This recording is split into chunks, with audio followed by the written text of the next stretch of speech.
Hello friends, welcome back to the new video guys in my YouTube channel guys. Today friend, we are going to talk about guys talkback problem fix setting. Friend, how can we fix talkback in Infinix phone device guys?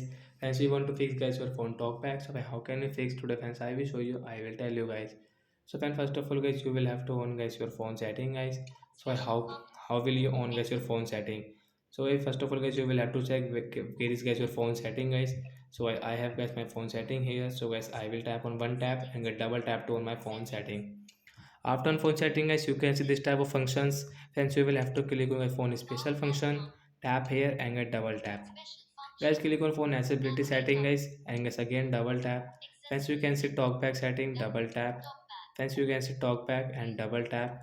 Stop talkback and double tap to fix. So once your talkback will fix in your Infosys phone device, guys, you can operate your phone without any talkback problem. So like that, guys, we can fix a talkback problem in Infinix phone device. So bye bye, guys. Thanks for watching.